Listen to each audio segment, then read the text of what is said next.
Section 4, rhythm using crutches and the crutch at rest. We've done 4 respects with a spring action rest on the 4th beat. Now we're going to reduce that. We're going to do 3, 2, 3. 1, 2, 3. And then we'll reduce it again to 2, 1, 2. Very sudden, 2 respects. Not so easy to do straight away. That's why it's good to start with 4, get the respects going. Right? Even if you have to do 5 or 6, doesn't matter. And then reduce it until you can just go 1, 2, and then take it off straight away. Right? That is the crutchet with the crutchet rest straight after it.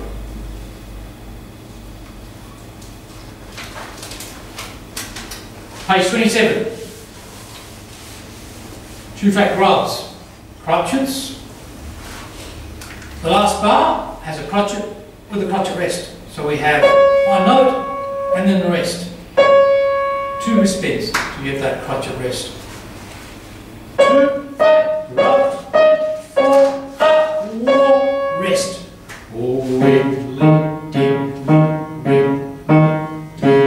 Rest and then a sudden rest at the end.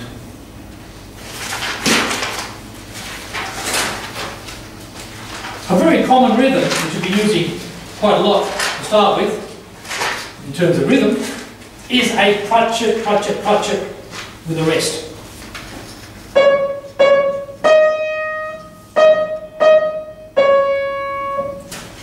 Okay, the One Small Frog does that rhythm. In fact, the last 3 of these 2 black key songs will consist of that rhythm.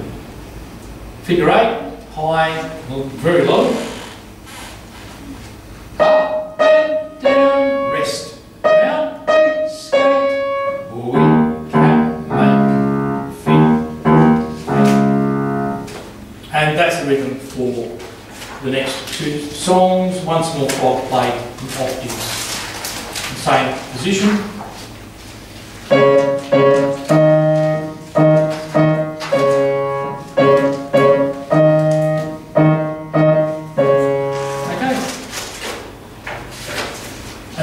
Part 1. So after practicing that at home for 10 minutes or so to get through all that, which won't take you, it won't take you very long to get through that. It takes much longer for me to explain it all to you. But you'll go flying through all that, and by the time you finish playing, you're nicely lubricated on the wrists, got your fingers moving along, only 2, that's all you're doing. No complications, no music, no staff lines, nothing. Just looking at pitch, getting a feeling for what a beat is. You are now establishing the fundamentals of what music's about. You are developing skills in reading music. Because all reading music means is the eyes stay on the page and you're able to follow the instructions. That's all reading music means. There's no more complications than that. The complication starts when I start adding information. I start building. I'll be building this in layers, gradually. And it won't seem that complicated because I'll just add 1 layer at a time. If I start adding this much worth of information at once, then you get a head like a pumpkin. And then you have trouble understanding it all. I'll be doing it very gradually. And you are reading. And you are making music, because all these are pieces of music. Written by this guy, Emilio Pieroni. It's music. It's not an exercise. You make it an exercise by the way you look at it. You can make One Small Frog a quick little exercise that's virtually, insignificant little exercise to study notes. Or you can play that and say, okay, this is a bit of music. Sing it and make it a piece of music. And you're now starting to understand what you are doing on the piano. Or else you start drifting and you're not making any sense of what you're learning. You're learning the piano, you're learning music. And the 2 must keep going together, or else you start losing interest and you start looking around, oh, there must be something to keep myself interested in. Then you're searching and you want very quick results and you want to start playing some music that you know. Then you start falling into traps. These traps I start explaining it over the next 8 weeks. What are the pitfalls? We're going to learn the art of sight reading. And we're going to do it in a method that's quite unique. Piano methods are not sight reading methods, they're rote learning methods.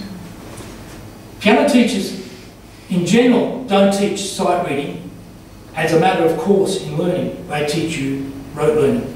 You learn one piece at a time, and you learn difficult pieces, and you spend hours and hours and weeks to learn those pieces, and you don't learn reading skills. You memorise it, basically, even if you have music in front of you. We've done 31 pages. You're not going to memorise all those little pieces. You'll be reading it. Each one of those will be sight read. Why? Because they're easy enough to sight read. It's one of the basic elements you need to understand to be able to sight read, to read fluently and automatically. As soon as you go to the piece of music, you know where to put your fingers, you know what the fingers are, and after you've exercised them and you know how to respond to what you're doing, you read it straight away. That is the art of sight reading. And you'll continue doing this. Once you start getting outside this, then you're in different territory of learning. Part 2. Now comes the tricky bit. That was the easy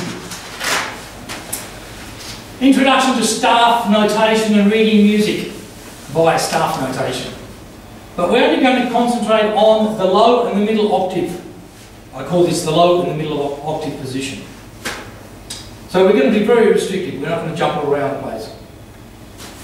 So we start now looking at just the introduction to what this is about. We start looking at the keyboard again. But this time, we're focusing on the white keys.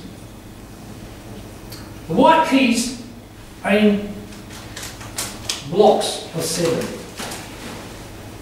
And they're named in alphabetical order. It makes it easy to read them. A, B, C, D, E, F and G. And that's all we need to name all the notes.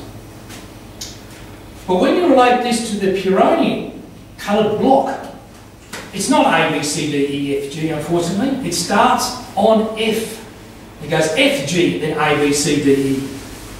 The piano and music didn't go together. The theory of music is not related to the piano. The piano hasn't been around forever. It was invented in the 1700s. It came from a harpsichord instrument that was modified. There is a little bit of brief history about the piano and the harpsichord, where it came from, on page 266 on the appendix. So it explains how it started off as a keyboard harpsichord instrument. And it wasn't until the late 1700s that it became accepted as an instrument to start playing in concerts and start writing for it. So why we start with F there, and we've got these black keys. That's the historic development of keyboard instruments, which goes back quite a few centuries.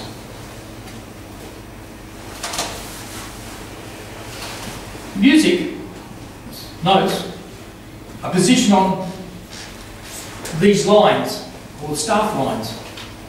We're down to 5 staff lines now. It hasn't always been 5 staff lines. Music has gone through many changes over the centuries, going right back to the Middle Ages, when they started experimenting with notation for vocal music. It didn't start with instrumental music, it was vocal music. So we have 5 lines that will position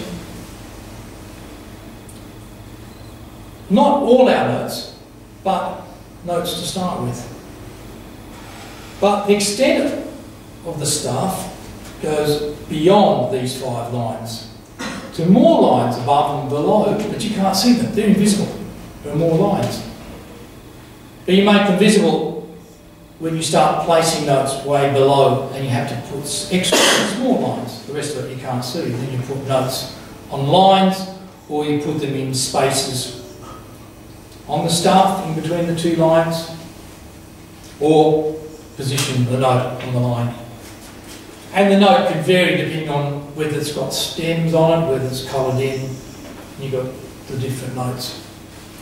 Same happens above. Extra lines when we need them, and we position the notes on lines, or we can position in in a space like this. So it now shows us the extent of our notes by how far away it is from the staff.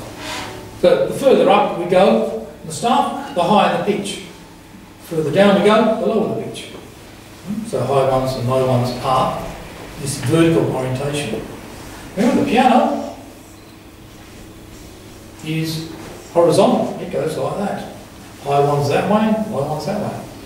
All instruments have different ways of understanding pitch. You play a string instrument and it's got a fingerboard, like a guitar. The further you go this way, the higher the note goes. You go this way, the notes go lower. Wind instruments also have relative pitch. So you put so many fingers on, take so many fingers off, and the pitch will change, and you start to get this idea of how the pitch relates to your instrument. The piano happens to have keys on it. Like this. Play a piano accordion and your pitch is going this way because the piano keys go sideways. So the piano accordion player is thinking of his keys high and low the way the sound goes. Right? The piano goes this way. On page 34, something happens to our staff lines. Two of them get joined together. Like this. This brace joins them together, and we have a long bar line joins the two staff lines together. Why? Because the piano is played with right hand and left hand. We have three hands, we'd probably have three staff lines. You play the flute, you wouldn't want two staff lines. You only need one. Right? And eventually, you only need one clef. The piano is so large and so many notes, you need two clefs to cover it all. But it gets tricky, so I won't put any clefs just yet. Right hand typically plays the top, left hand plays the bottom. In the Pieroni method, whatever you're taught becomes the rule. No exceptions, no black and white, it's a rule. And that's it. Once you start looking at exceptions, you start getting confused. It's black or it's white. That's all. Everything you're taught then gradually becomes modified and things get added on. And your knowledge base increases. We start with a little dot, and then once you understand that, I'll give you a bit more information, and this modifies. I'm not going to tell you yet, because the more information you get to start with, the more confusing it is. You've got nothing to attach. You've got to attach yourself to something that's very small, understand? Very small. And then you do it in layers as you start expanding that knowledge base. So if you don't use it before, you know that the whole, it's exceptions. But I don't want to know about that. Nobody else wants to know about that. You keep it to yourself. It's better to start clean slated for learning. If you assume too much, you don't even know if you're assuming the correct way or you've been taught the correct way. That I'll explain even more later. Not all information is explained very well. And sometimes students get very confused, especially with the piano.